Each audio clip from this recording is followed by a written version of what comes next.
اعوذ باللہ من الشیطان الرجیم، بسم اللہ الرحمن الرحیم۔ السلام علیکم رحمۃ اللہ وبرکاتہ۔ آج ہم سورہ شمس کی مزید آیتوں کا ترجمہ، تفسیر اور خلاصہ بیان کریں گے۔ جیسے کہ کل ہم نے سورہ شمس کی 10 صورتوں کا ترجمہ، تفسیر اور خلاصہ بیان کرا تھا۔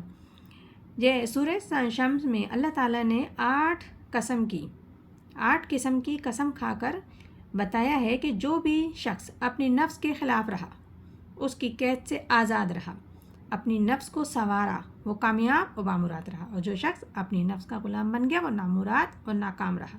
اور دنیا میں بڑے بڑے نام اور اشخاص ناکام و نامراد رہے ہیں۔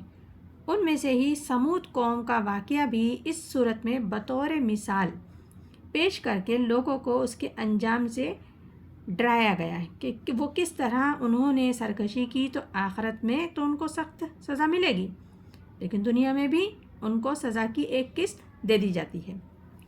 جیسے کہ ارشاد ربانی ہے، اِذَا انبَعَثَ أَشْقَاهَا، جب اٹھ کھڑا ہوا ان میں کا ایک بڑا بدبخت، فقال لهم رسول اللہ ناقۃ اللہ وسقیہا، پھر کہا ان کو اللہ کے رسول نے، خبردار رہو اللہ کی اونٹنی سے اور اس کی پانی پینے کی باری سے۔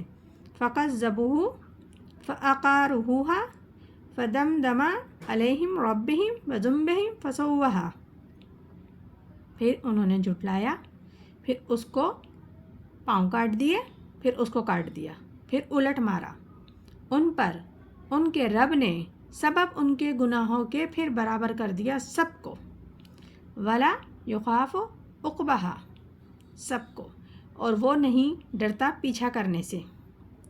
یعنی کہ اس صورت میں ان آیتوں میں اللہ تعالیٰ نے قوم سمود کا واقعہ بطور پیش کیا، تو ہم آپ کو وہ واقعہ سب سے پہلے ہم بتائیں گے، جیسا کہ آپ جانتے بھی ہوں گے، لیکن پھر بھی قرآن کے حوالے سے ہم ضرور بتانا چاہیں گے کہ قوم سمود اپنی شرارت کے سبب حضرت صالح علیہ السلام کی بہت تکذیب، یعنی ان کو جھٹلاتی تھی اور ان کو پریشان کرتی تھی، ان کے کاموں میں ان کی تبلیغ میں رکاوٹیں ڈالتی تھی۔ حضرت صالح علیہ السلام نے اپنی قوم کو نصیحت کی، ڈرایا کہ اے میری قوم، تم کفر و شرک سے باز آ جاؤ، تو وہ قوم مقابلے پر اتر آئی۔ وہ کہنے لگے ہم تمہیں نہیں مانتے، ہم اسی کی عبادت کریں گے جس پہ ہم اپنے باپ دادا کو، اجداد کو دیکھتے ہوئے آئے۔ اگر پھر بھی تم سچے ہو تو چلو ہمیں کوئی معجزہ کر کے دکھاؤ۔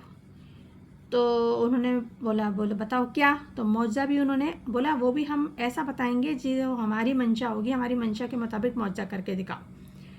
تو انہوں نے کہا کہ ہمارے لیے ایک پہاڑ میں سے اونٹنی نکالو، صحت مند، تندرست، توانا اور خوبصورت سی اونٹنی۔ تو حضرت صالح علیہ السلام نے اللہ تعالیٰ سے دعا کری، تو اللہ تعالیٰ نے کہا کہ جاؤ صالح، آپ کو دعا قبول ہوتی ہے اور آپ اس پہاڑ کی طرف اشارہ کرو تو اس میں سے اونٹنی برآمد ہو جائے گی، جیسے یہ چاہتے ہیں اس طریقے سے اونٹنی برآمد ہو جائے گی۔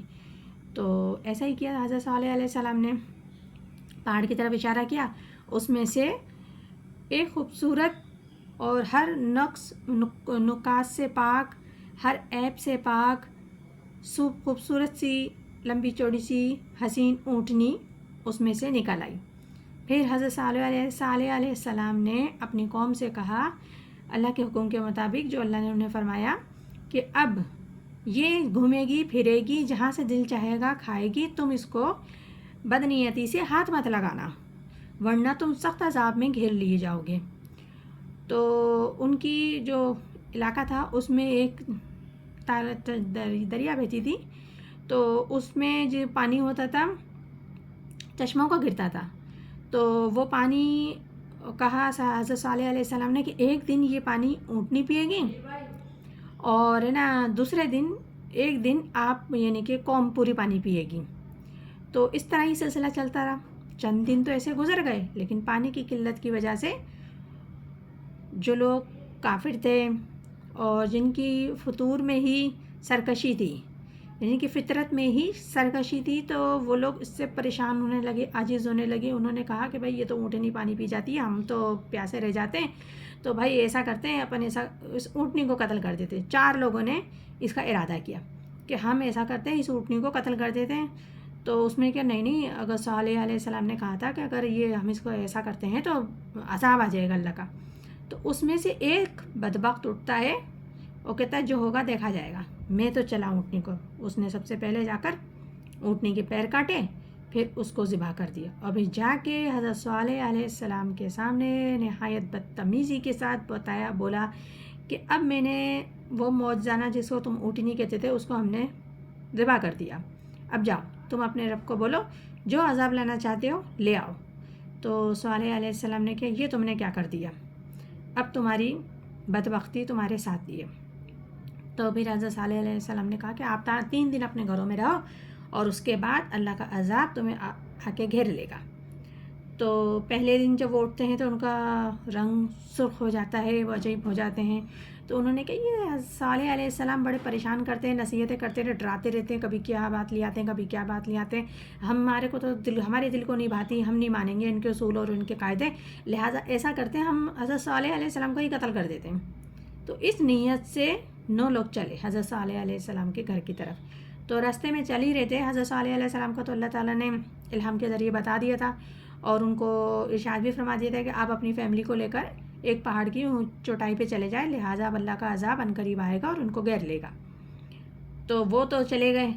اب جب وہ جو کافر لوگ چلے تھے حضرت صالح علیہ السلام کو قتل کرنے کے ارادے سے، تو راستے میں ایک پہاڑ کی چٹان ان کے اوپر آ کے گر گئی اور وہیں کے وہیں وہ 9 لوگ مر گئے.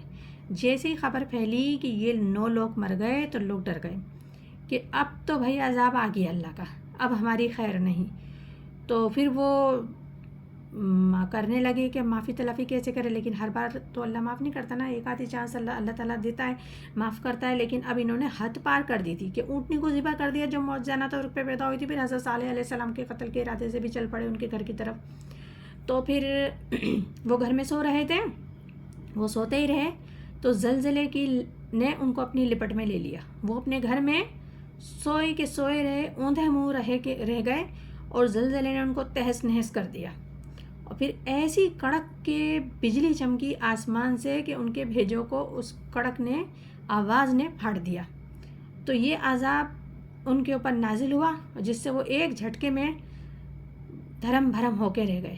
اور ان کے گھر آج تک اللہ تعالیٰ نے باقی رکھیں عبرت کے طور پر، تاکہ لوگ اس سے عبرت حاصل کریں کہ کیسے کیسے مضبوط بنانے والے گھر اللہ کی جب حکم کی نافرمانی کرتے ہیں اور اللہ تعالیٰ اپنا جاوا جلال دکھاتا ہے تو وہ نیست و نابود ہو جاتے ہیں.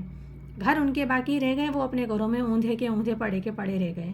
اور یہ گھر ان کے مدینہ منورہ کے شمال اور مغرب میں موجود ہیں. اور اللہ تعالیٰ نے ان کے گھروں کو عبرت کے طور پر رکھا ہے تاکہ آنے والے اس واقعے سے سبق لیں. اور اس کے بعد حضرت صالح علیہ السلام اپنے ساتھ اپنی فیملی کو اور اپنے ایمان والے جو لوگ تھے جو ان پر ایمان لائے تھے ان کو لے کے فلسطین کے علاقے ریمالہ کی طرف چلے گئے اور وہاں جا کے آباد ہو گئے. اور وہیں پھر انہوں نے جتنی زندگی تھی وہ گزاری اور وہیں ان کی وفات بھی ہو گئی.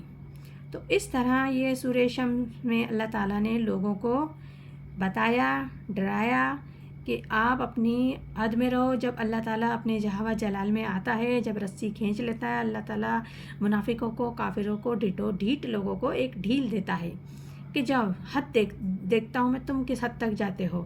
اور جب اللہ رسی کھینچنے پہ آتا ہے تو کوئی ایک ٹس سے مس نہیں کر سکتا، اپنے لیے نہ جدوجہد کر سکتا، نہ کوشش کر سکتا، نہ اپنی سیفٹی کر سکتا، نہ اپنے آپ کو بچا سکتا ہے. وہ جھونکا تو ایسا کہ ایسا دھرم کا بھرم رہ جائے گا. یہ ایک نشانی ہے، یہ واقعہ عبرت کا اس لیے بھی ہے کہ آپ دیکھو قیامت کا جھٹکا بھی ایسے ہی آنا ہے. ہم اپنے گھروں میں موجود ہوں گے، قیامت کا جھٹکا آئے گا، ہم حیران اور پریشان ہکے بکے ادھر سے ادھر بھاگ رہے ہوں گے، کچھ سمجھ میں نہیں آئے گی. تو اللہ تعالیٰ قرآن پاک میں جگہ جگہ ایسے کافر و منافق قوموں کے واقعات بتا کے لوگوں کو ڈرا رہا ہے کہ آپ سنبھل جاؤ، آپ رک جاؤ، آپ جس سوچ میں چل رہے ہو، جس گمان میں چل رہے ہو، انسان تیری کوئی اوقات نہیں ہے، تو رک جا، تو سنبھل جا، تو ڈر جا، اس رب العزت سے ڈر جا جس کے احکامات کی تجھے اس دنیا میں پیروی کرنی ہے. تو اللہ تعالیٰ ہم سب کو قرآن پاک بہتر پڑھنے، سمجھنے اور ہدایت پہ چلنے کی توفیق عطا فرمائے. آمین ثم آمین. جزاک اللہ.